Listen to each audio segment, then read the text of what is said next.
Hello, everybody. Today we've got a really special guest.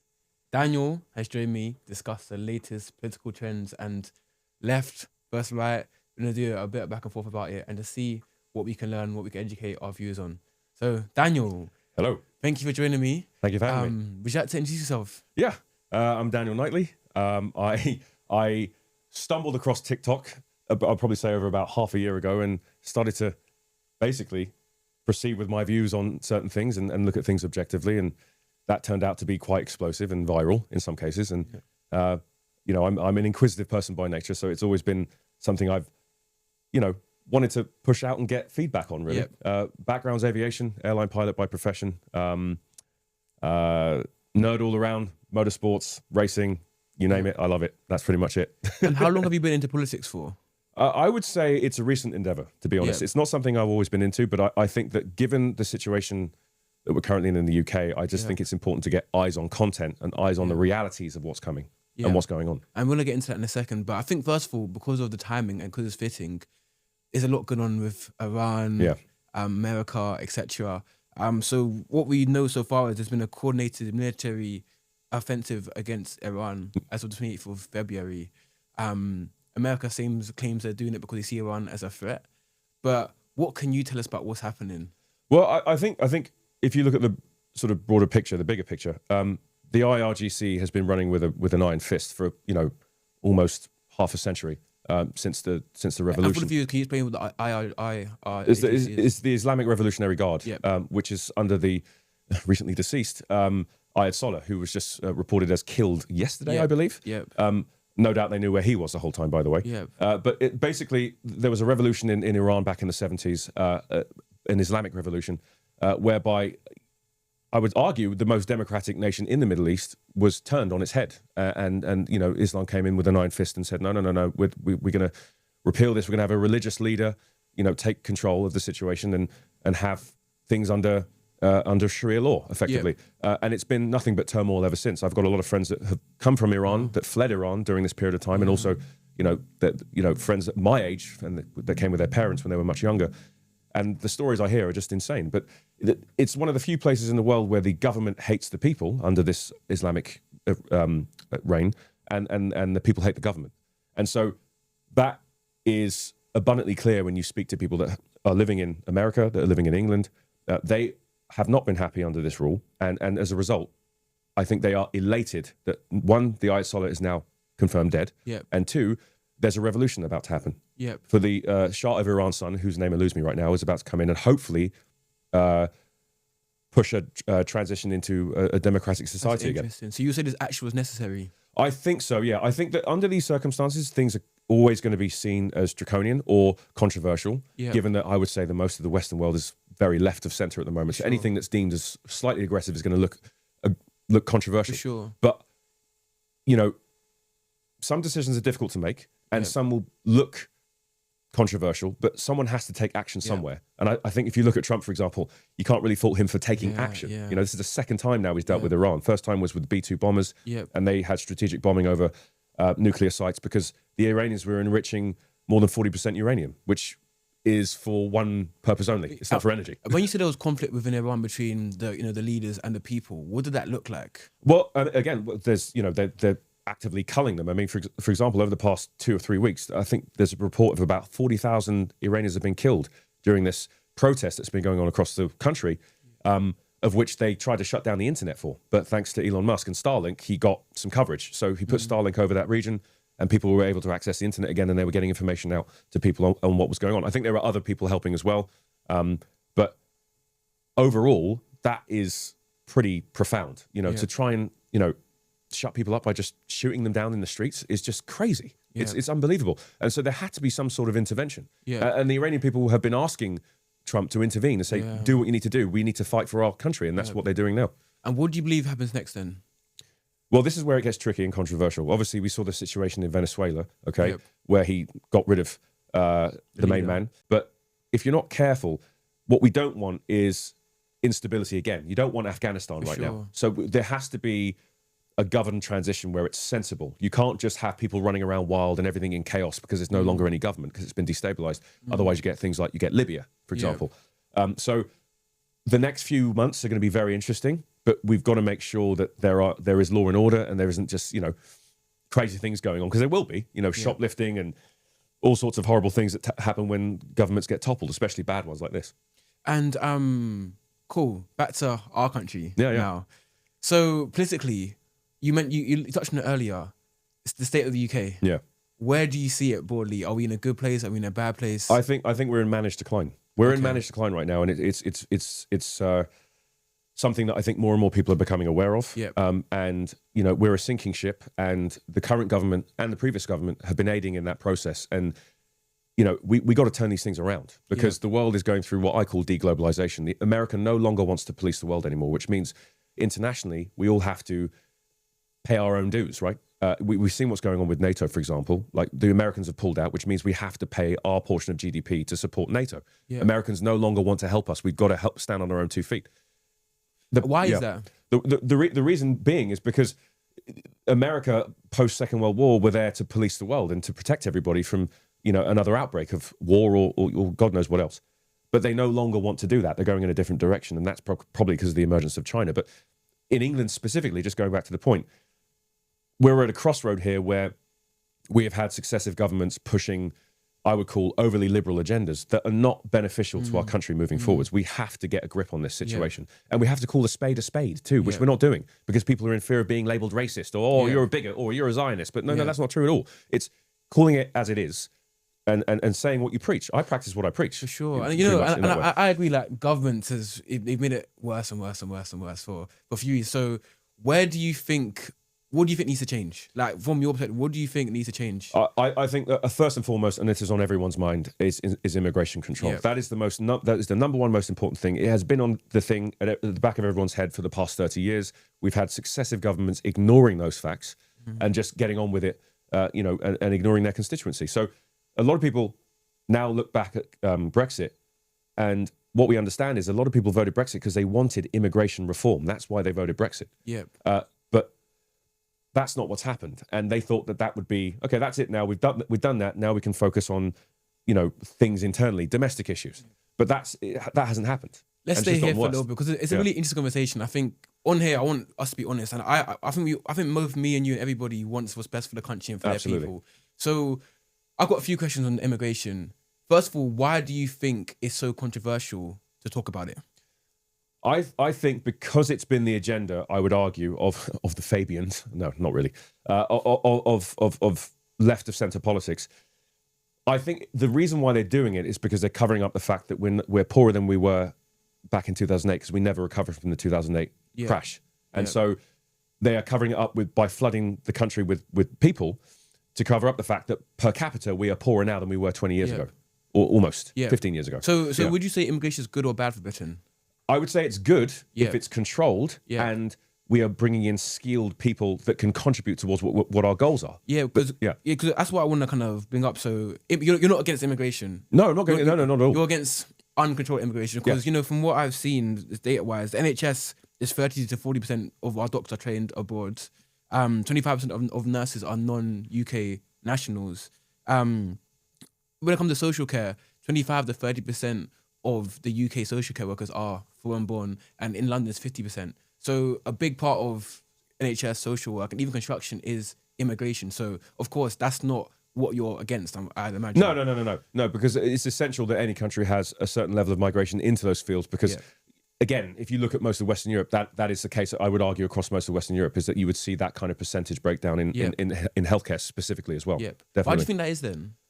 I think that primarily is to do with, I don't know, I would argue that you have a line between nurses and obviously people that are doctors. Yeah. And I wouldn't necessarily say that number supports doctors. I would argue that is a combination of indigenous plus migration, people from other nations. But I would say if you look at the lower skilled jobs, like the nursing jobs, like the cleaning jobs, those things, you would look at that and go, I would argue that is a far higher percentage of migrants coming in, for sure. So the issue is uncontrolled. So I think you might like this stat then. So in the year ending June 2025, about 111,000 people claimed asylum in the UK, the highest level on record, and up 14% from the year before. Yeah. So 111,000 people claimed asylum in the UK. the highest level on record, 14% up from the year. Would you say that's what you mean by the uncontrolled I would say that you would need to break that down and see by region where that's happening. So, for example, the largest asylum claimants are actually coming from Pakistan. Okay. With I think it's 56% increase year on year. Yep. And what they're doing is that they're using legal routes to get here, and then they are claiming asylum once they get here, so they don't have to go back. Yeah. Now, and that is something that Shabana Mahmood, for example, is conveniently not talking about, because I would argue that that's the vast majority of her support base. Yeah. But if you look at like, if that breakdown is illegal or legal, I would argue that's a different story. Is that a legal stat? Is that a legal stat you're claiming, or is that illegal stat? I just claim asylum. People that claim asylum. Yeah, in that case, I would argue that is predominantly probably for people coming on boats illegally. Yeah, it is predominantly. Yeah. So, and the problem with that is that when you have numbers that high, uncontrolled, there is no assimilation. There is no form of integration into society, because we don't have the levers or infrastructure in place to support those things, which is why they're trying to put them in military barracks up and around the country. And of course, in towns and cities across the country, which people aren't happy about, which we've constantly seen protesting about as well, which have been shut down. So the question that I want to ask, though, is if you can see it's an issue and other people can see it's an issue, and I think anybody can see uncontrolled access into the country can become an issue because you don't know who's coming, you can't assimilate them in society as effectively, you can't strategically assimilate them because it's random people come to the country. Why are they letting it happen? And why are the numbers going up? I would say it is incompetence. I would say that the Labour government refuses to address these issues, and they're not willing to do the draconian things to get it under control. The draconian things would be, for example, to leave the ECHR, that's the European Convention of Human Rights, and also repeal some of the acts surrounding human rights as well, to reverse this situation, which they're not willing to do. Because again, their support base wouldn't support that. They don't want that. And so if they were seen doing that, they're going to fall like a duck in winter. Like they already are, but it would just make things worse. So to go to that a little bit more, so the ECHR, that's a human rights, one of the human rights things we signed up, we agreed to. And it helps protect rights of humans in, not just asylum seekers, but human rights in the UK, full stop. Yeah, UK and Europe. Why do you think that would be beneficial to us, getting this under control? And do you not think that could be risky?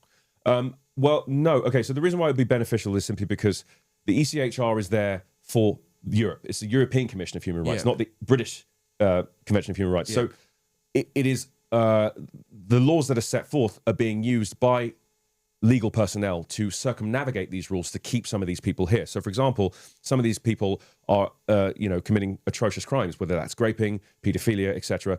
And what they're using within legal defence is certain rules within the ECHR to keep these people here after they committed crimes.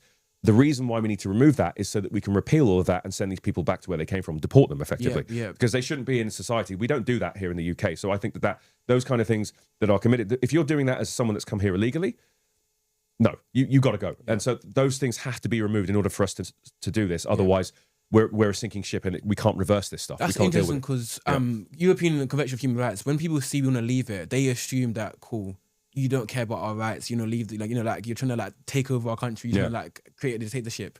Are you saying that's not the case? What we are trying to do is basically reevaluate it and still keep the rights of humans in the country, but just do it in a way that prevents people coming here and using it in their legal advantage to do heinous crimes. Absolutely. The problem is that we have soft policy in the UK right now, and that is being exploited by people that don't come from Europe. And what people fail to understand is what looks like diplomacy to you and I is going to be seen as weakness from people that aren't from Europe, because we live in a bubble in Europe. We have a civilized society in Europe and also North America, and that's what we're protecting. That's part of who we are and our culture and our history. That outside, I've lived all over the world. If you live in Asia, or you live in Africa, or you live in the Middle East, it's not seen the same way. They're not democratically elected societies. They're not democratic at all. They're mostly authoritarian or communist or something of that nature. So they don't understand what that means. They just see it as weakness. And so I think that this is a layer of protection for ourselves as British people to have an extra layer of defense against people that I don't think have our best interest at heart, and I think they're just abusing the system and what we're offering, which is free healthcare, a telephone, vouchers to go and see theatre productions in Mayfair, etc., of which they're getting. So and scooters for Deliveroo too, by the way. So there's a lot of things going on here that I think if you told the British taxpayer what was going on en masse, I would argue 90% of people would not be happy with what we're doing here at all.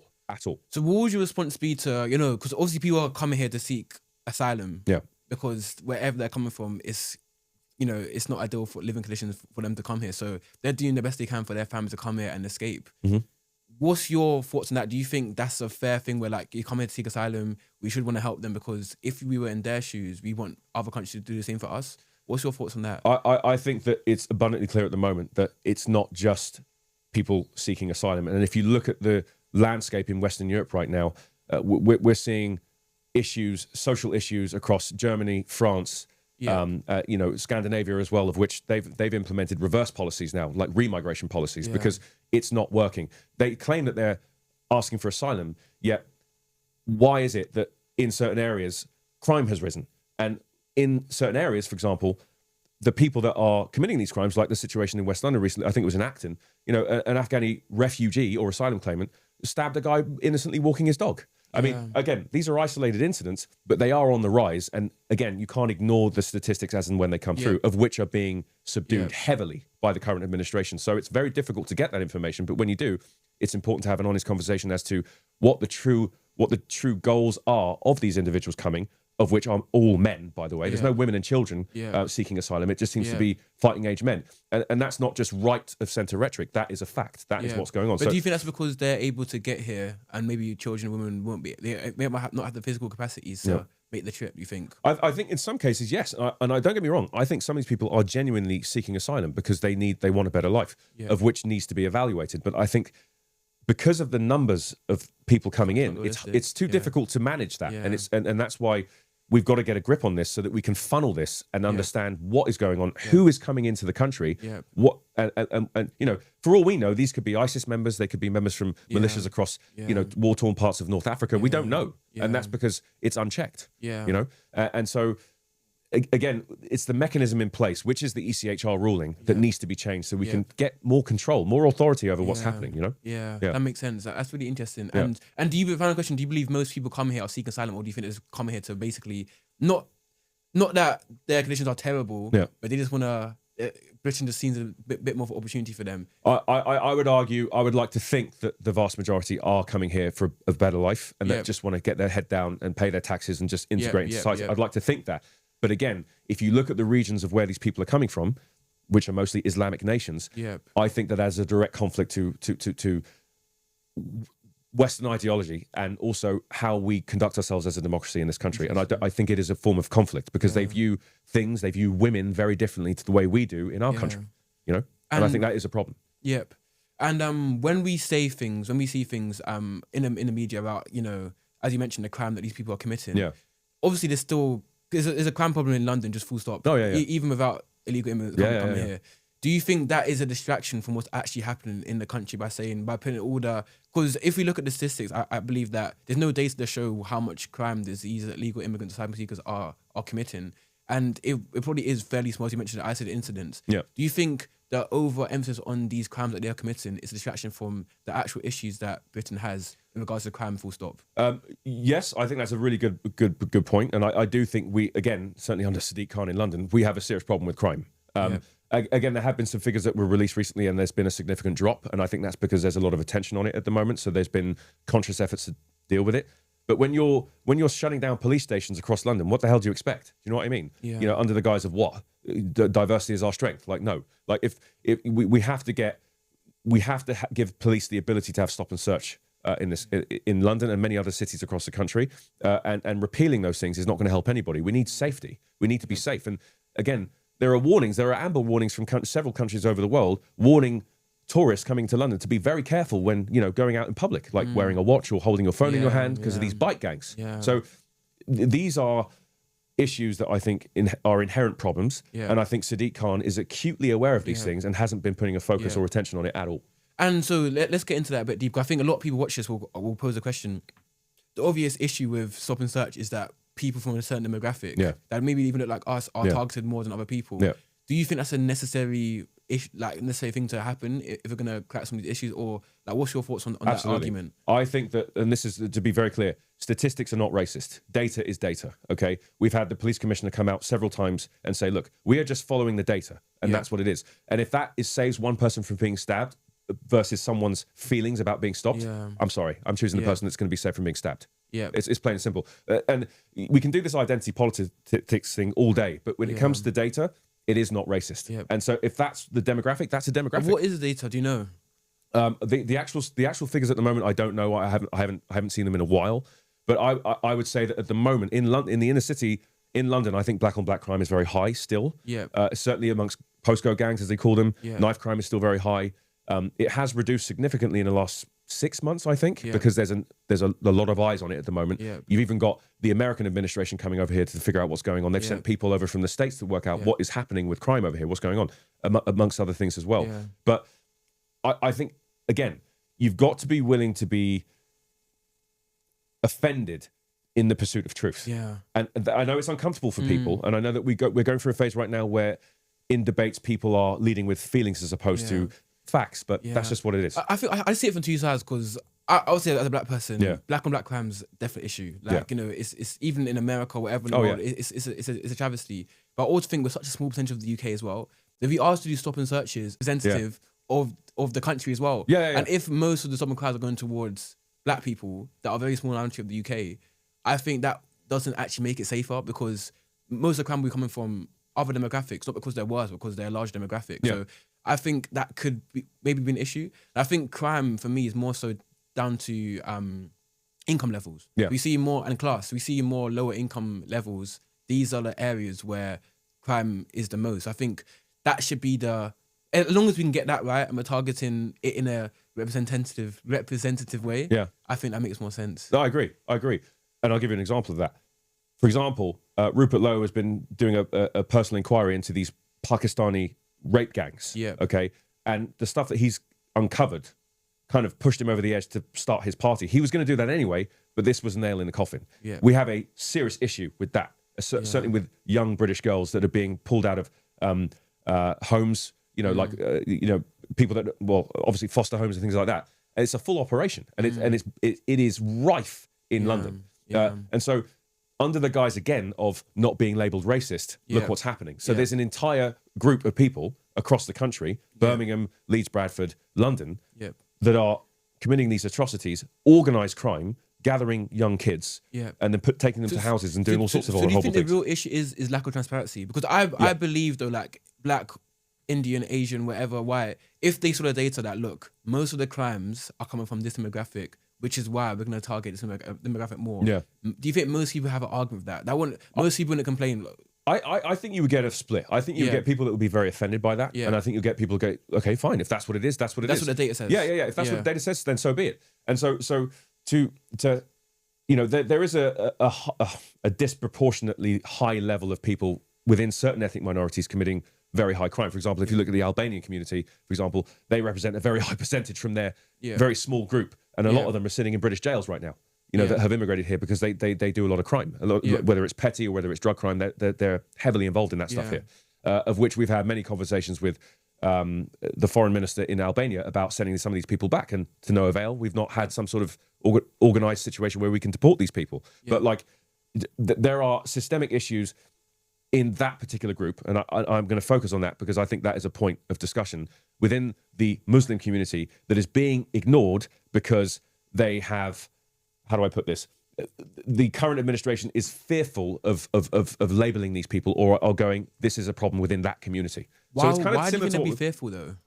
Because they're in fear of being labelled racist. They're in fear of being labelled something. This whole sort of, again, identity politics stuff, as well as, you know, uncomfortable labelling is something that the left of centre governments are not happy with. And that's why the other side are like, we're done. We don't care if we're called racist. We are done with doing this sort of feels before real situation. You know, that's why we're seeing. I think it's a great segue into the next part. So we've got the different political parties, right? Who do you think... I think my first question is, do you think there is a suitable party that can take us where we need to get to in Britain? Do you? Yeah, I think so. And who do you think that looks like? Which party? Well, okay. So I would let me attack this from a different angle. I think that depending on how the next few months go, I would like to see what happens with Restore Britain. Okay. And a lot of people will go, well, hang on a minute, that's ethno-nationalism. To a degree, I would argue maybe some people in that party might be. What ethno-nationalism is? Yeah, effectively people that are indigenous to this country, that have been here for 1,000+ years, inherently want their own people represented across the nation, and so they feel and they have a right for that in a certain perspective, and there needs to be a representative, proportional representation of that within that particular constituency. But I think if I was to retract a little bit and talk about reform as well, I do think that they have the right idea. Yeah. But I think recent events have changed who might be the better suitor. I think Advance, also Ben Habib's party, is an option as well, because it's about sovereignty. It's about British values, about what we stood for, 10, even 20 years ago. And why do you think Restore is a better party than Reform? Because obviously Reform's a more popular one. I wouldn't say Restore is a better party. I would just say that is what's necessary to get the situation under control. I think that, and as I said before, whoever takes office next, they're going to be seen as draconian to get a grip on the situation in the UK. Just like what we're seeing in France right now. Le Pen is looking like the favourite. Alongside that, the right of centre guy, the young guy who's like 28 years old. He's like one of the youngest leaders in France. Denmark's already doing it. They're already imposing remigration policy because they've realised it's not working. We've tried it. It's not worked. And objectively, as you should as a democracy, you need to call a spade a spade. If it's not working, then you've got to try something else. So do you think it's a leadership thing where you don't think Nigel could be the best leader for... I think with all of these defections from the Conservative Party, I think he is tarnishing their reputation right now. And I think if he keeps doing that with defectors that caused some of the issues that we had 10 years ago, and even less than that, they're going to be, pardon my French, up shit creek without a paddle, basically.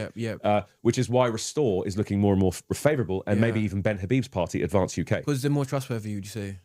No, I wouldn't say more trustworthy. I would argue that they are sticking to their guns. And they're practicing what they preach. And Reform isn't. I would say Reform right now, they're trying to legitimise the party by maybe centering the party a bit more, by not being so extreme with their views. Okay. So they're trying to appeal to a broader audience by bringing the needle back from the right, maybe back to the middle a little bit, I think, at the moment. I think my only frustration, and maybe this is just personal to me, but when I look at Nigel, I just can't stand some of the lack of integrity sometimes. I think some of the things he says, which just aren't true. I'd rather you be, as you mentioned, honest and come out and say things as it is than say things that aren't true. And I think for me to have a leader, and maybe all leaders lie, maybe I'm the issue, but I just think if I'm looking at a leader, I want someone that, and I think people want someone that they can trust.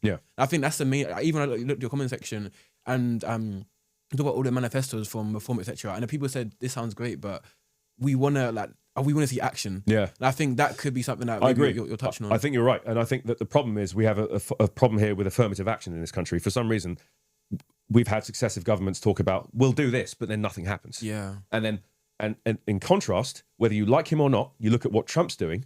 For sure. Everything he says, he's doing. In moderation, he's doing. The stuff that man has done inside of the last 14 months is insane. And he's doing exactly what his constituents have asked him to do. Whether it's controversial or not, he's doing it. And that's why people are looking overseas going, why can't we have a leader like that? Which is why we're seeing such extreme views or extreme changes in, dare I say, it's a revolution that we're experiencing right now. Because as far as I'm concerned, come the next election, Conservative and Labour are going to be done. They're going to be done. I mean, some of the polling, it's looking like Conservatives will have one seat. One seat from being the majority less than 5 years ago. Like, what the hell? That's crazy. It's crazy. So, I think, so next question I'll ask you then. So, we're looking at Restore then. What are the manifestos that you believe in? And I think just for the audience, for their awareness, if you could read out a few as well. So, for example, let me get Restore up here. 1 second. I just think it's easier if you say it than you say it. Of course. So again, I've broken it down. It's not as comprehensive as what they've said. I've just broken it down into points here. So they want significant reduction in legal migration, not illegal, but legal migration. Zero tolerance on illegal crossings. So let's stop there then. So they want reduction in legal migration. In legal migration, And you mentioned earlier that migration's a good thing for the country. It is in moderation, but I think that we've gone beyond our quota right now. And I think what we need to do is we need to actively, in some cases, reverse some of the stuff, because what we're seeing is we have a very bloated welfare state right now. There are too many people on the dole. For those of you that don't know what that means, people that are on benefits, that are claiming mental health and all sorts of things. It's bloated. It's too high. We're going to touch on it in a minute, actually. And so I think that what we need to do is to stop that completely, assess what's going on, illegals completely reverse, and if people legally are here that are abusing the system to their advantage, because they are, then I also believe that some of those people should be deported as well. I think that's what's fair. So let's touch on that. So you're saying the reason why we need a control of legal migration because people are coming here and take advantage of the benefit system. And right now it's about 9 million people on benefits. But what we also see in the data is that a lot of them are still working. Yeah. So most people that are on benefits are still working. I think when people think of benefits, they think, okay, cool, they're not working at all. That's actually the smallest percentage of people. Yeah. Most of them are actually working, but they can't afford, to upkeep. And we're in a cost of living crisis. So who would you say is to blame for that, though? Is it the people that are working, trying to make ends meet? I know it's the government for sure. Yeah, for sure. The government is they've compounded this issue of telling no, you've got mental health. You don't need to work. We'll give you 20 grand a year. It's fine. Stay at home. Yeah. And that rhetoric, that dialogue is so dangerous to our future, especially now when, as I said before, the world is going through deglobalization. We need people working right now. We need to be competitive, and we're not. So how do you see legal migration controlling it, helping that? What, controlling legal migration? Yep. I would say that if you look at the breakdown of people that are actively claiming benefits that aren't working, I would say I would start there, of which there are plenty. And then at that point, assess those, as you say, that are working, that are claiming benefits, and reassess, okay, let's have a look at this. Is this compounded by the fact that you've been told that you're this? Is this just because it's easier for you to do this? Or is it a simple case that your wage is too low? And then we need to look at wages. But again, that's also been compounded by the Labour Party, because interest rates are terrible right now. Taxes are going up. They're trying to tax everybody. And we're not... The rate of inflation that we are experiencing right now is not proportionate to the minimum wage that we're seeing. So inflation keeps going up, and the wages are not raising with that to compensate for that. So people are becoming poorer. So you're saying there's two issues here. It's people coming here to abuse the system legally. Yeah. They're legally coming here to abuse the system to get benefits claimed from the government.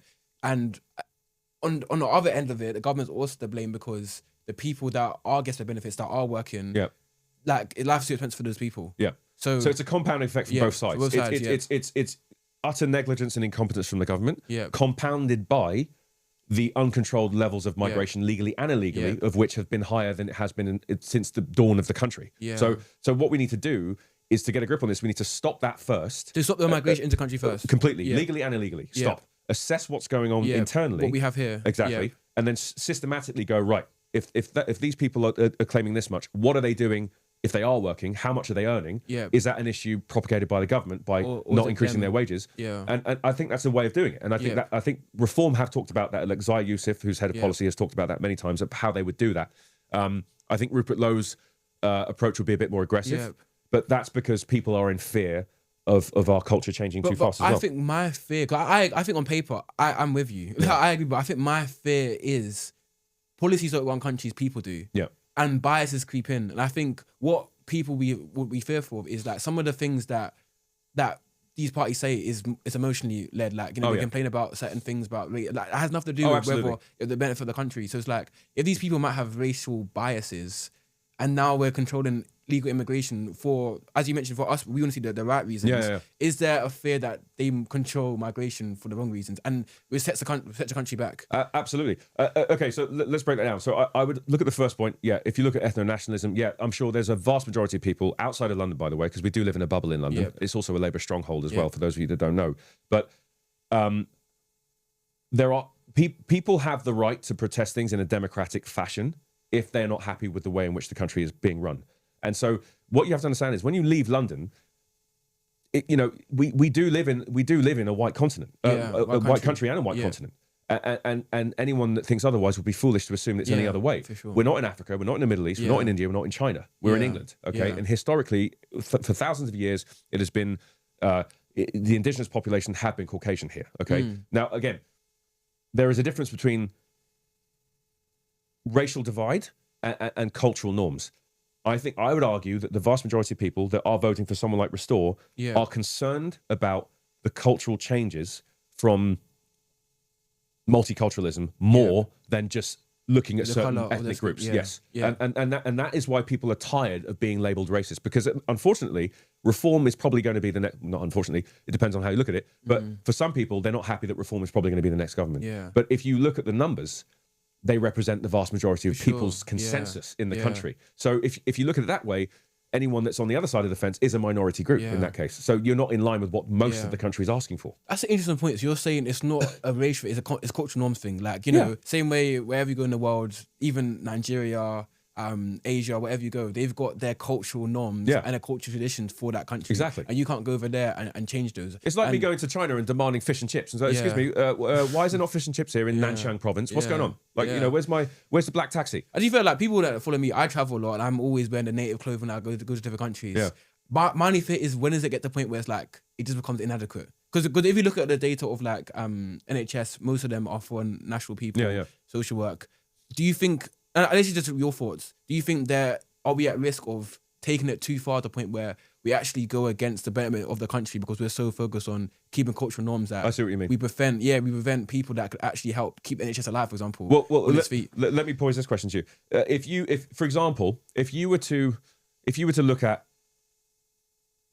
what we stand for as a nation, okay, and what we've done historically, you know, we abolished slavery, of which we don't seem to talk about. You know, we brought common law to the world in many places where they didn't have it. But these things they're not spoken of in a positive manner, even at school now. If you go to the schooling system right now and you see what they talk about how they talk about the history of Britain, we're almost like ashamed of what we've done in the past because of colonization and all this stuff. Everyone at some point has been colonized by someone else. Yeah. But what conveniently they seem to miss out is that Saudi Arabia, for example, were they had the largest portion of slavery over a set period of time. Yeah. They are responsible for more slaves than anyone else. Yeah. But yet we don't seem to talk about that because it's not convenient. It doesn't fit the narrative.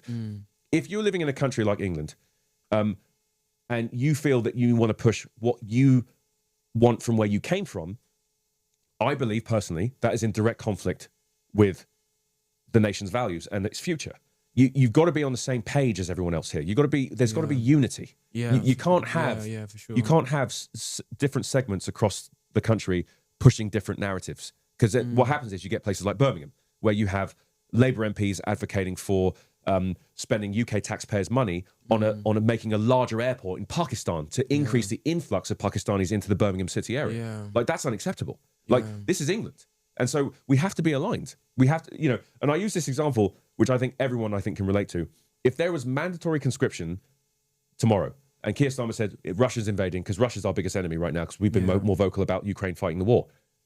If there was mandatory conscription, everyone's going to fight. Okay? Mark my words.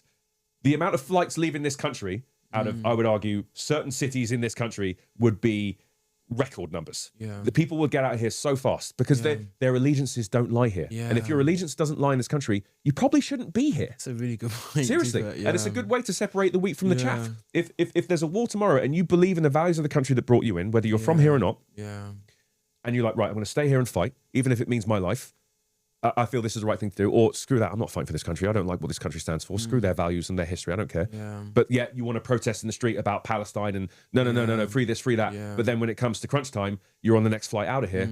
You're not in the right country. And so you think that's a safety issue? Yeah. Yeah. So like when people come and, you know, we make it too multicultural almost.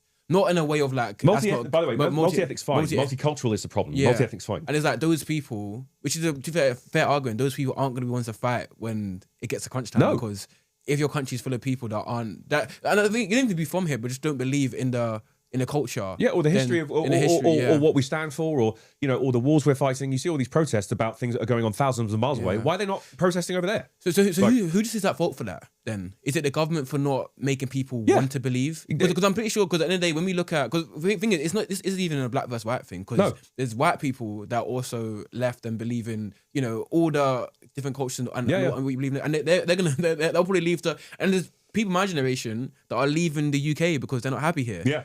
The same way, so like it's not even the black versus white thing. It's a it's not. Like, it's a cultural issue. Yeah, so surely it's a government that's not made people of black, white, purple, blue not want to believe in a country. This is what happens when you don't unify a country. You get people from different communities going, you know what, my allegiances don't lie here. I don't need to be here. I'm going to leave. Yeah. That's what happens when you have successive governments not addressing the elephants in the room, and that's what we're seeing right now. So, for example, you know, we had, I think it was 10, 20 years ago, we had people from the Muslim community leaving the country to join ISIS groups and various other groups to fight British troops on the ground, and then have the audacity to fly back into the country again, thinking that they'll be, you know, void of any problems or circumstances. Yeah. Like, that is crazy. It's crazy that that's actually happening, and it's something that we need to address. I know it's uncomfortable for people. I know people are offended by this sometimes, but these are the uncomfortable truths about the situation, and this is multiculturalism has not worked. Yeah. Multi-ethnic is fine. Multiculturalism is not working. Yeah. It's not working. And what do you see is the difference between the two? Well, multiculturalism is when you come from a country that has a different set of rules, different set of laws, different set of ideals of surrounding religion, and then you're enforcing those things within your communities or ghettoizing an area. Yeah. For example, like Birmingham is a prime example. Yeah. You get outliers. So, for example, you've had Labour representatives in the Birmingham city area literally controlling foreign policy when it came to the Tel Aviv Maccabi match in Birmingham, where they are actively saying, you're not coming into the country because of our views and because it's a Muslim area, you're not coming in. Yeah. Since when did a local MP in Birmingham decide foreign policy? And then he's talking to other people saying, oh, well, this is because of a situation that took place in Holland where they were actively hunting Muslims across Amsterdam. But that wasn't the case. It was the other way around, because the reports from the judicial system in Amsterdam say that it was actually Muslims Jew hunting and chucking them into the river. Yeah. But they don't seem to conveniently talk about that. So you're saying the issue isn't people coming here from different countries and migration, different ethnic backgrounds. The issue is people coming from different ethnic backgrounds. We're bringing their cultures into a new country, which makes no sense. It doesn't happen anywhere else in the world. No. It's happening here. Yeah. And the reason why it's happening here is because we are appeasing certain groups. We are soft on policy. We refuse to draw a line in the sand. And if we keep doing that, it's just going to keep getting worse until eventually, unfortunately, there's going to be civil unrest. So I think there's a few final things I want to touch on. It's been a really good conversation. Yeah. And I think this conversation, would be interesting coming from your perspective, like your background in America and also in the UK. One of the reform's ideas is to ban DEI quotas. Yeah. What's your overall thoughts on DEI?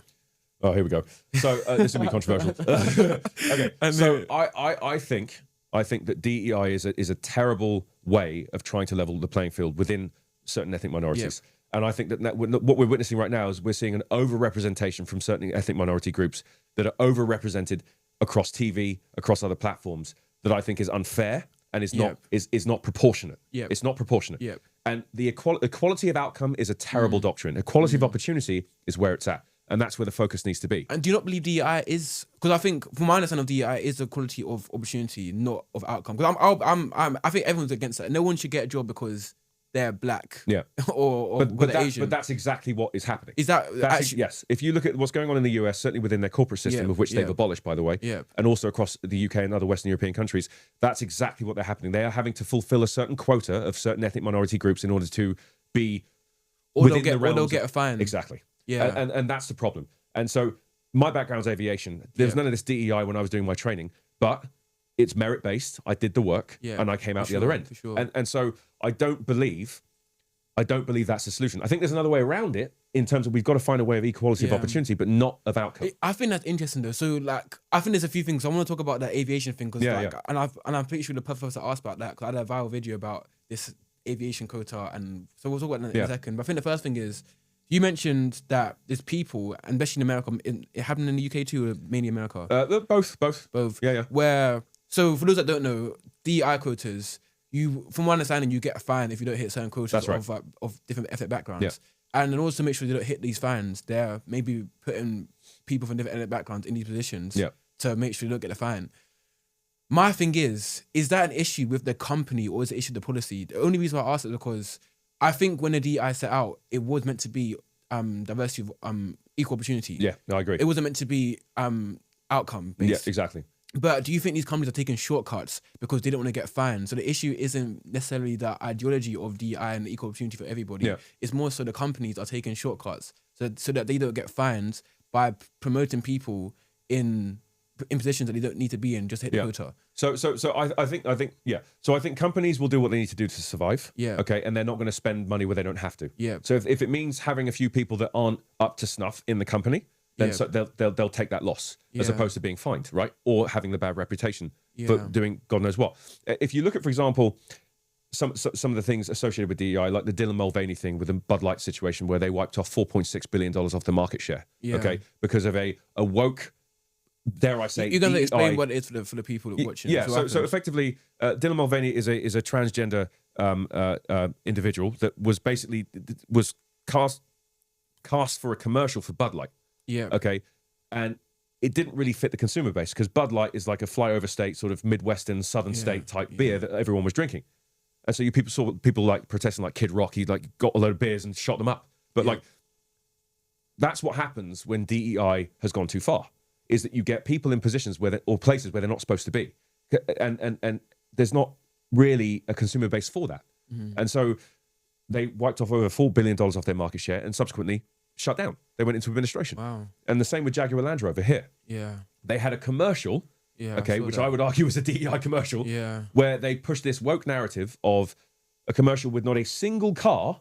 There's plenty of men dressed in women's dresses, but not a single car in the commercial. And it resulted in a 96% drop in sales the first quarter of last year. Yeah. I mean, who would have thought? Like, I mean, this is what I mean about they're willing to sacrifice everything at the behest of this ideology or this mindset that even if it destroys your business, then so be it. Here's my thoughts, because like I think it's a complex conversation, because diversity has benefits without doubt. And what I mean by that is because if you look at business, obviously I'm a business owner. I'm pretty sure you got a business background as well, where it's like you want to reach different demographics.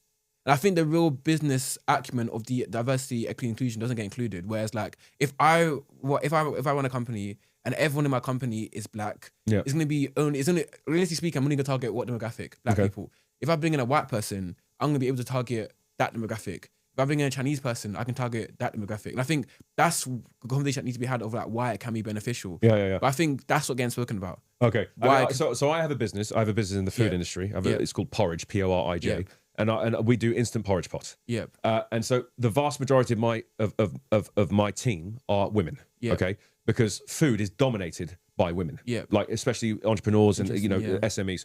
And so I counter that and go, well, hang on a minute. I would argue that food is food. Yeah. And as far as I'm concerned, I want the best person for the job. I don't give a damn where they come from. But, and I don't think that should be a metric for hiring any at all. For sure, I think my response to that is an excellent point. So you've used diversity to obviously hire women because you know that women are the big buyers in that sector. Yeah. So within women is another sector. You've got Chinese women, black women, Indian women, etc. Do you not believe I'm hiring maybe an Indian woman could be strategic to target Indian women to buy for your own porridge, for example? Well, okay, so for example, with porridge, it's a pretty broad demographic. Yeah. And so apart from saying that you're vegan friendly or, halal friendly or whatever, outside of that, because I'm not sure if you can actually bless oats. I don't know if that's even a thing. But like, I think that with food, as long as it's clean and as long as there's you have no limitations with religions, for example, like oats are pretty limitless. They can go in anywhere, in any country. We sell into Saudi Arabia, we sell across Asia, we sell in North America and Europe. So I think the food industry is probably a poor example. But I think just from a pure awareness point of view, like let's say you're making X amount of money a year, and most of if you look at the data, most of the demographic is white women. Yeah. If you bring in an aged lady, not because the point you mentioned earlier, not because of like health reasons or whatever, purely because this lady is Indian and she knows that if you use that Indian creator because I'm Indian, you'll get more sales in that community. Okay, so what you mean. That's literally that's what my mindset is. Okay. So again, then you're looking at the breakdown of demographics, right? So for example, I would argue if someone is looking for something, they'll find it. Yeah. So if you've got a clever marketing campaign or advertising campaign and it targets your consumer base of which you set the parameters for, I would argue that some of those people are going to be found anyway. If you're someone from the Indian community that really, really enjoys instant porridge oats, you're going to find the porridge oats that you want because you're going to be actively looking for it. Yeah. So it's not a case of putting it in front of someone that isn't into oats. You've got to, if they're into it, they're into it, regardless of their ethnic minority. Yeah. Which is true. I don't think it's impossible to target Indian people with white. So but I just think it might be easier. So I just think DEI can be strategic. I think that's my point with a lot of conversations. It's like it's not black or white. DEI in some instances is not strategic at all. Yeah. I'm not like if you're flying an airplane, it doesn't really matter what color you are. Maybe it matters because if you got some representation, like more people might apply to be a pilot now. Seeing a black person, they might get more applications. That's true. So I think that's something. It's a nuanced conversation. Yeah, I see what you mean. And I think it works both ways. Yeah, I think what it is, it can be strategy and it cannot be strategy. But I think the strategy conversation isn't happening. Yeah. What is happening is just like as you mentioned, you used two great examples. Yeah. The two examples you used were not strategy at all. Yeah. It was more emotional policy, that kind of thing. So I think we need to have more strategy if we're going to talk about it. Agreed. And if not, just don't talk about it at all. Yeah, exactly. Yeah. I think that's actually a good summary, actually, to be honest with you. I think that unfortunately, the writing, the T's and C's surrounding it haven't really been looked into enough. Yeah. And I think that's why it's resulted in being what it is right now. So you see this over-representation in certain fields where I'm like, hang on a minute, where am I? I'm sorry, am I in, like, what's going on here? Like I'll watch a commercial, for example, if I go to the movies or something, I go, okay, there's 4 commercials. 2 of them were LGBT. One of them was a certain ethnic group and the other was a certain ethnic group. where's the proportional representation for people that live in the UK? Yeah. And you forget that conveniently when you live in London, is that when you leave London, you realise, oh, hang on a minute, actually, it's not as diverse as I thought it was. It's mostly white. True. I said to my friend the other day, actually, I literally, I think went to the pet station, I put a story up on my story saying, it's crazy, you know, like when you really go outside London, you realise that I really am a minority. Yeah, exactly. You forget it. Like when I think people were shocked to hear that black people are actually 4% of the UK. Yeah, I thought, it's really weird. I thought it was much higher than that. I thought it was higher. That's crazy. And I have to ask you, but as a pilot, are you remembering this now? Okay, so there's that, but there's also one that we can bring back home. So we had the Commander-in-Chief of the Royal Air Force say that there are too many white pilots flying fighter jets in this country. Okay. And let me tell you something right now as a pilot, okay? Yeah. The plane doesn't give no ras about where you're from. It doesn't care about your color, creed, or sexual orientation. It cares that you are a functional, highly aware individual at the controls of something that can kill someone, or in this case, transport someone. And that's literally what he said. You can confirm that he said. So he did say this, and there are too many white pilots flying in the Royal Air Force. I mean, that is the most ridiculous, woke, silly statement I've ever heard in my life. The UK is a white country. The thing is that warfare, specifically, let's talk about warfare. Warfare doesn't care about for sure the pigmentation in your skin. It cares that you're a functioning machine and can operate in unison with the machine that you're in. If it's a Eurofighter, if it's an F-35, you have to be one with that machine in every capacity. You can't. There's not a moment's notice where you have to not think about something. You just have to act. So you think people care more about not see? So you would argue that he's saying that to not be labelled racist as opposed to what's best for the country. And is that what you're going with the whole? With the government full stop. I mean, for example, and again, I stick to aviation here because it is a safety issue. Like you can't just fulfill a quota because it doesn't look right on paper. Like that's when you start having accidents and problems. And that's why a lot of airlines like PIA from Pakistan is blacklisted into flying into, not for those reasons, but for other reasons, operational procedures and SOP, because they don't follow SOP. Okay. And so when it comes to training, there is only one standard. There's not one standard for him because he's from there and one standard for her because she came from there. No, it's one standard across the board. And this is people's lives we're talking about here. For sure. When I fly in a commercial aircraft, you know, I used to fly a 777 out of Singapore. There's over 400 people behind me. They don't care about what color my skin is. They just care that I can operate that thing to the best of my ability and get them from A to B. So my question is then, off that, why does it matter then? In the sense of like, if we know that whatever color you are, you're gonna pass the qualifications as you mentioned. Does it really matter who's flying the planes? No. And the reason why we're having this debate, the reason why we're having this discussion, they made it matter. It's beyond that. It's because we live in a civil society where we've had enough time without warfare to sit down and even have these discussions. These are one of the benefits of living in a democracy. You can go beyond what many other countries and talk about nuanced things that most other countries don't even have the time to discuss because they're constantly war-torn. But because we live in a civilized society, that's why we can have this conversation. Most countries aren't thinking about DEI and people's feelings in the workplace in China, I can tell you that. And especially in places like India, you get your head down, you show up at work, you get on with it, you go home. That's it. And you're probably migrating from your home to the workplace, probably 4 hours each way, 8 hours round trip. The only strategy I can possibly think of it making sense in the airlines is literally just applications. As I mentioned earlier, like if we know we're lacking qualified pilots. Which we are. We're really short on pilots. We then need to obviously look at other demographics, I'd imagine, to get more applications. That's the only way I can see it making sense in that regard. Cool. Final question I want to speak to you about. So there's claims that a lot of millionaires are leaving the UK. And do you see that as an issue? And first of all, do you see it as a problem? Do you see it as a problem? Yes. So that is you see it as millionaires are leaving the UK. That is a problem. It is a huge problem. Okay. Because when I looked at that, I saw that 12.5k millionaires left the UK last year. But when I look at the overall stats of millionaires, it's about 3 million. That's like less than 1%. So is it really an issue, or is it just like getting blown out of proportion? Well, I would argue that we're talking about ultra high net worth individuals here, by the way. So these are people that are making a lot of money, not just the guys that are just passing a million. They're making way more than that. So I would argue that, and what most people don't know is that they pay almost 60% of the tax in this country. And so there's this whole tax the rich thing. No, they're paying their fair share. You know, the problem is if you don't have an attractive policy that supports keeping high net worth individuals here, you're going to lose money in different areas, whether you like it or not. We've had the largest exodus of high net worth individuals leave this country in the history of this nation. How do you define high net worth? We're talking people north of 10, 20 million. Cool. And if you look at what they're associated with, the businesses that they have running here. For example, we saw Revolut leave this year. Okay, they were based in London. They've left now. They've gone to Dubai. That's a big loss. That's a lot of jobs. That's a lot of employees.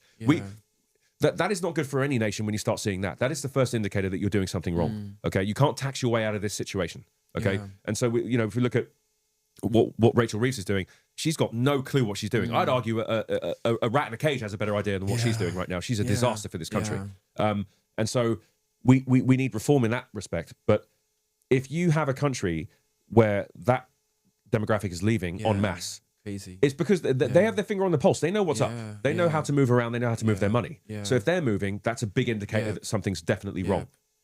And it's really interesting point. So the issue isn't millionaires leaving, because it's an issue is that ultra net worth millionaires leaving, and those data aren't getting shown in enough because for whatever reason. So what can we do to keep those people in the country? Because I see it as, I think big issue with politics in this country is that people that are making these laws don't understand business. Exactly. You've said, you hit and I think with exactly Rachel, she probably doesn't understand what the implication of what she's doing. Exactly. Whereas someone like Trump, whatever you think about him, he's a businessman. Yeah, he knows. And he gets it. Yeah. So what do you think needs to be done? Oh God, where do I start? I mean, so for example, we need to remove a lot of government red tape. We have too much government regulation in this country. There's too much overreach. Yeah, I agree. We need to repeal a lot of the stuff. We need to make it more attractive for businesses to operate and flourish. It's too hard to run a business here. It is. The thing is England at one point, London at one point, was the best place to set up a business. Yeah. I think it was about 15, 20 years ago. Yeah. And then successively 5-6 years after that. Setting up an SME here back in the day was easy. Yeah. Now, good luck, Chuck. Because at the moment, it's just a whirlpool of disaster after disaster. And the tax rates are too high. And the whole thing needs to be revisited. But the first thing I would say is we've got to remove government overreach. There's too much regulation over too many things, and there's no freedom of movement. That's the problem. It's not even the traps to start business now. Like, even the little things were like, talk about like the young generation. When this is my first business, I think 7 years ago, it was £13. Yeah. Then it went to £50. Yeah. Now it's like £100. Yeah. And I know they're not got any indication to stop increasing it. So even for the young entrepreneurs that are coming through, that want to start business, they're thinking £100 to register my company. Yeah. So like, we're not even advocating for more entrepreneurialism into the country. Yeah. We look at, when it comes to employing people, it's cheaper to employ people, VAs from South Africa or India, than actually to employ people in our own country, because the taxes is ridiculous. So I mean, even with travel as well. Like, for example, there's a thing that went viral, I think last year. Friends wanted to meet in London, but it was cheaper for them to fly from the north of England to Spain to meet, as opposed to paying a £600 freaking return ticket on a train. So that's wild. For sure. That's crazy. That is not sustainable. There was another example, a guy from Bloomberg mentioned. He said there was a road that needed to be redone in the north of England, okay? Yeah. Now, based on the system that we have right now, it would have taken north of 25 years to rebuild that road under current legislation. Because you've got to ask the unions, you've got to have a debate about it, then you've got to speak to the local community. As far as he was concerned, as long as that's the case, where it takes 25 years to do a 9-month job, England is cooked. For sure. England is cooked. I don't know where I saw it, but I think it might have been in Dubai or another country where like roadworks there, it gets on the same day. Like there's a pothole, whatever, boom. Yeah, there's no messing about. In the UK, there's roadworks going on for weeks. I know. For this and you see the guy there's one guy sitting on his phone in the truck. Yeah. There's one guy having a cigarette whilst, and there's one guy working. And people need to use the roads to get to work, to get home, all these things, but they're taking their sweet time to fix it. It's unbelievable. It's a systemic issue, and we need to deal with it. It's a problem. Yeah. It's a big problem. And I think Jim Ratcliffe, he came out and said the UK is being colonised by immigrants. Yeah. What's your thoughts on that statement? He's not wrong. Yeah. I actually agree with that. I think that we have, again, this is the elephant in the room. When you have constituencies across the country discussing political policy in Sri Lanka, for example, of which took place, I think, a few days ago in Brighton. Like, no. Yeah. No. This is fundamentally the issue. And again, and I hate to do this, but it's only, there's one group that keeps doing this, okay? And I talk about them a lot. And before I start this, I evoke the right of the abolition of blasphemy law of 2008 to critique said ideology. I think Islam is a problem here. I do. And I think that is the main problem. And I've always said that. I think that it's not...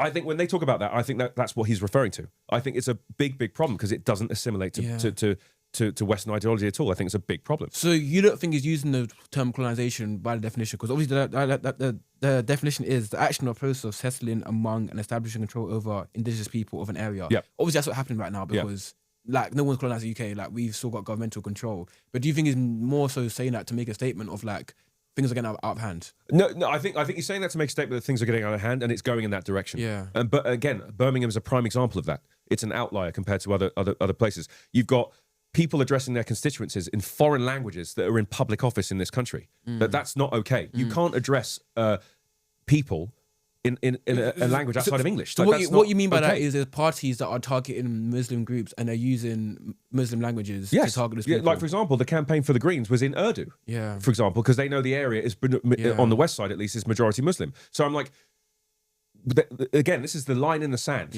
As in, if you're going to take public office, what's your motive? Why? And that's what he means. Is that systemic? If you look at it systematically, across certain regions, you're seeing an overrepresentation of certain groups dominating. Like, for example, we've got a convicted terrorist running for office in May up in Birmingham. Who's this? I think his name's Shahid Butt. And he's a convicted terrorist. He's a convicted terrorist. And he's running for office in Birmingham in May, in the by-elections.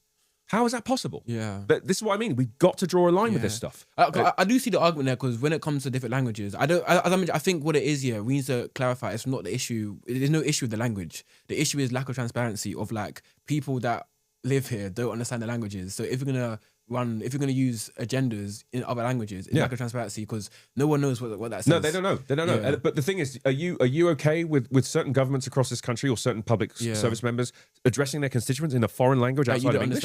Like, because they could be saying anything. Yeah, exactly. But then there's the argument to say, well, hang on a minute, what are their interests? What are their goals? Like, are they aligned with what we want for our country? Or do they want something completely separate? Like, this is what I mean about unity. We've got to be on the same page here. That's why when you hear the Labour Party sort of say that diversity is our strength, no, it's not. Unity is our strength. We've got to be on the same page on what we want for the country, not what we want for little proxies across, the central parts of Asia or the Middle East. Do you see what I'm saying? It's like, it's very clear cut on this stuff. It's very easy to see. Daniel, what's your thoughts on the Green Party? Oh my God. So I did a video on this, and I've got some notes here because there's so much to cover. But basically, obviously, the Gorton and Denton elections were up recently, and there's been cause for concern because there's been some family voting going on, which is illegal. Okay, so it violates the Election Integrity Act of 2023. Can you explain what family voting is? It's effectively when one person walks in with another person and tells them who to vote for within the family sort of infrastructure. So, for example, it's like a dad going in with his sister that doesn't speak English very well because they speak Urdu and going, vote this one. This is for us. Vote for this one. So you can't do that in England. It's illegal. And it violates the Election Integrity Act of 2023. But that's not the only thing. I mean, like 32 observed cases out of 545 sampled voters, okay? So that's 15 out of 22 polling stations affected. Over 10% of observed ballots compromised. That's a lot. So with a race separated by just 1 or 2% between Reform and the Greens, Matt Goodwin was obviously running for Reform up there. Like, that's a big problem. That's 10% potentially influenced by the ballots, which is crazy. But so you've seen as a 10% influence of family voting, of illegal voting affecting the ballots. So it gained them around 10%, I believe, is how I interpret that, which is a big problem. So again, there's been the governing body for for elections has looked into this, and they have reported this. But now we need to see how this goes. Are they going to leave it, or are they going to redo it? I mean, and that's really important. But my major concern at the moment, and obviously I think this causes a lot of controversy, is that the campaign was in Urdu as well for the Green Party, or at least portion of it was, which I think causes a lot of separation in communities. It's very divisive. It's promoting segregation, which I don't think is good right now. Certainly in where we are right now, we're between a rock and a hard place. I've got an interesting question on that. So as mentioned earlier, most of the population is white and non-Muslim. What benefit do you think they have to targeting? Is it because that population that they're in is mainly Muslim? Like, what benefit is it to targeting Muslims when you know that's a very small minority if you want to win the vote of the country? Well, I would argue that they are quite prolific when it comes to voting. They come out in numbers when it comes to voting, and they've got quite a strong support base. And also, they're the largest growing demographic in the country. I think they're increasing, birth rates alone. I think it's for every one child born from, let's say, an indigenous Brit, whether they're of Indian or Caribbean or Afro descent, compared to their Muslim counterpart, it's like they're having 5 kids, anywhere between 1 and 5. So I would argue it's future-proofing, first of all, but also they're trying to tap into that community because they're very proactive, which is why it's divisive. It's also strategic, but it's also divisive at the same time. So it's like, which one are you going to choose? And the Green Party, they're not really the tree huggers we knew from 20 years ago. They're an activist group now, And if you look at a lot of their support base, they also have a lot of Islamist fundamentalists supporting their cause because they appease that group. And if you look at, for example, Lebanon or Egypt, that's exactly what happened.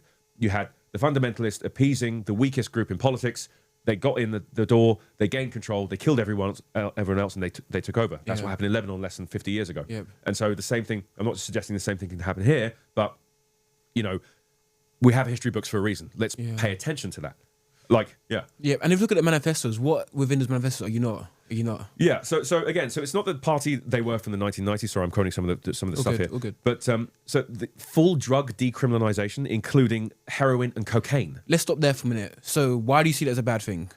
I mean, inherently, if these things it's pretty obvious. Heroin is a one-way street. So, to me. I think a better question is, their argument would be by decriminalizing it, it helps them get it under control. Because their argument would be that obviously addictions are addictions, right? Yeah. And they would argue maybe addiction might not be a crime. So by decriminalizing it, they can then argue that it's less profitable for gang members to sell because they've decriminalized it, and maybe they can even give it in manageable doses across the counter. That's their argument. Yeah. So what was your argument? My argument is it just opens the door for more people to try it. Why would that has to be put in place for the safety of young people? Okay, young people don't understand those things. Yeah, sure, they'd give it a trial and error. What, trial and error heroin now? That's because that's legal? No. Those policies and rules are in place to stop that happening. People need to understand at a young age that those things are not safe and it's not conducive to a healthy lifestyle, and it's extremely dangerous, especially something like heroin, which is a class A drug. You're saying that decriminalizing it sends a message that you're not a bad person for doing it, basically. Yeah, to young people. It's legalizing the process of doing something that is extremely dangerous and addictive, which is it's not good for anyone. You can't have. I mean, I know Portugal's done that, and I haven't looked at the data on how that's going. But I don't think for Britain and our culture and our history and how we are as people, I don't think that's beneficial. I think that's a really stupid idea. So what do you think is a better way to crack down on that then? Well, if anything, we should have task forces running up and around the country going after these people even more so. Yeah, like in Dubai where that's what happened in Dubai. Is it they're strict on? Yeah. The thing is that there are no consequences for actions here. For example, for petty crime in this country at the moment, there are no major consequences. Like you're going to get a slap on the wrist, you'll be out before you can say kumbaya. Like so. People get away with murder. You get caught in Dubai or the Emirates doing that stuff, they're going to chop your hand off. 100, There's a consequence to that. Yeah, you're good in prison for sure. Yeah, like they've got major wealth taxation expansion. Again, the vast majority of taxes is paid by high net worth individuals, by wealthy people. Rent controls on state housing. So we mentioned that before, right? So we said there's a large influx of high ultra net worth people living in the UK. Yeah. What implications does that have on the everyday person? So, for example, if those people are leaving the country, that tax burden is going to you and I. That's going to people that are less fortunate, right? So that has to be spread across a group of people that aren't necessarily, even breaking even or making bank at the end of the month or the end of the year. And so it's only going to put more burden on us as everyday people compared to the people that were paying a very large portion. So there are inherent issues with that. If you start squeezing those people out, then that 60% is going to go to the next group below. Yeah. And then that bit from that bit is going to go below to that other group. Yeah. And then that's going to come onto people at the lower end and so on and so forth. It's a compounding effect, and which is extremely dangerous. So to tax the rich that's not a viable solution, I don't think. Cool. And it's not at all. You've got the self-ID gender policy reform. So basically, if I want to identify as a lamppost between the hours of 9 to 5 on Tuesday and Thursday, I could do so under this policy.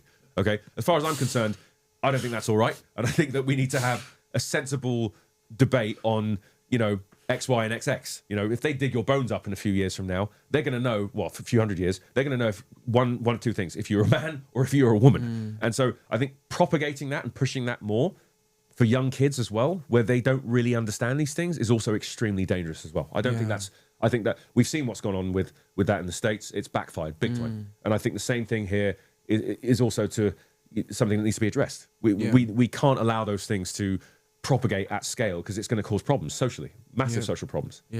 And then what's the other thing? Reduce policing powers in certain contexts. What? No. If anything, we need to increase them, not decrease them. Under Sadiq Khan in London, at least, we've had a massive reduction in this stuff. But it's not working because crimes go up. Although there has been some reduced crime recently. I don't know how fresh those statistics are and what time frame they're from. But that is an inherent problem. And then strong Palestine-aligned foreign policy. Like, why? Like, that isn't our problem. Why are we aligning ourselves? Like, let Palestine do what they're doing. I understand that, England was involved in that treaty, when setting up the State of Israel and everything else. But the people alive today are not responsible for what took place back then. So we should not be held accountable for that because no one was alive. No one is alive now to take responsibility for what took place then when we set that up. So to say that we have an inherent alignment with Palestine now is just I don't understand. So with that, can you explain what we set up? What did we set up? Well, effectively, we gave stupidly we gave a place for the Jewish community to live smack bang in the middle of all the Arab states, which is probably the stupidest thing you could ever do. It probably would have been better off in like the Mediterranean or something where there'd be less conflict. But you know, England was a part of that treaty in setting that up when it happened. Now, don't quote me on the year. I don't remember when it was. It was post-Second World War, obviously. But they effectively displaced a lot of Palestinians to do this. Yeah. Okay, and that has been the ongoing situation ever since. They were there first, and if you go back 1,000 years, then obviously Jews were there again, and so it's gone back and forth for a while. But I just think that we're being held by a string here historically of what policy took place to put that in place then.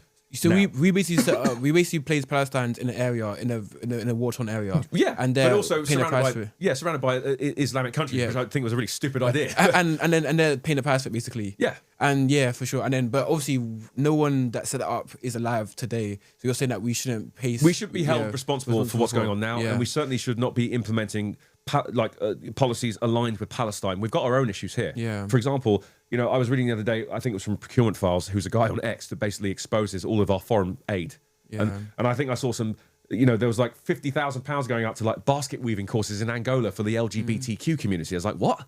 Why is that going out there? Like, this should be going towards people in the country that are suffering right now, like people that are dying in the winter because they can't keep their bloody heating on because we've got the highest energy bills in the world. Yeah.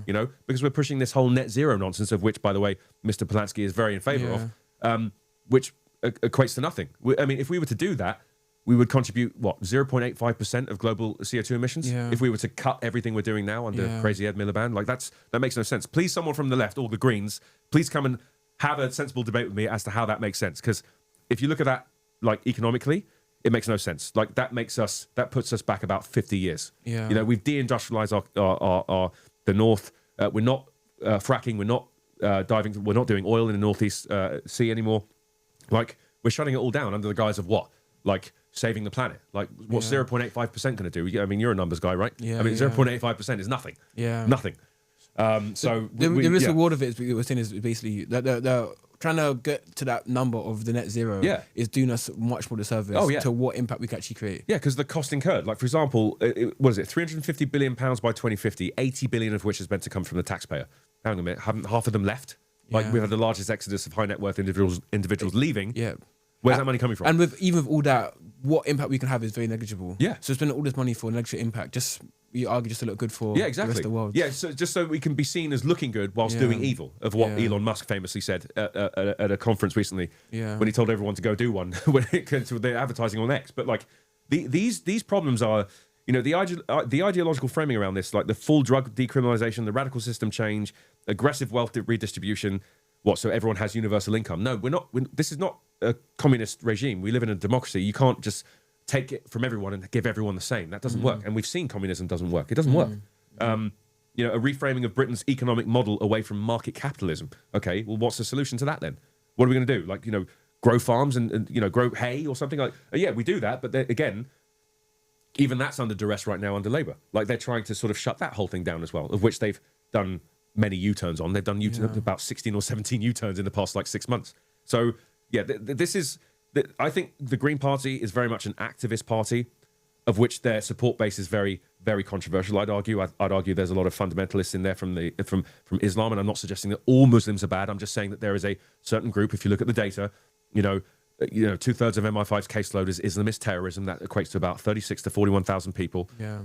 As far as I'm concerned, they all need to leave. They shouldn't be here. Okay, we just foiled one of the largest terror plots. Okay, that was going to take place during the Christmas period in Manchester City area. It would have been the largest on record because of what they were going to do. There was a sting operation of which took months. They were planning on getting AK-47s, and they were going to mow down a gathering of the Jewish community in a time of celebration, and just mow them down in some gathering that was going to be, I think, in excess of 300-400 people. Yeah. And they foiled that successfully because of Britain's finest in MI5. If we don't have these guys in place, we'd be screwed. And again, you have to also remember that the Muslim Brotherhood is legal to operate in the UK. Most Islamic states have deemed the Muslim Brotherhood as a terrorist organisation, yet they're legally free to preach what they preach in the UK. Yeah. How about that? Yeah. And that's something that no one talks about either. So, and again, some of that support base is going into the Greens because they're the most appeasing group out of all the other parties. Yeah. So you have to watch for those things. Interesting. You have to watch for those things. Fascinating. Thank you so much. Thank you very much. Thank you. Cool.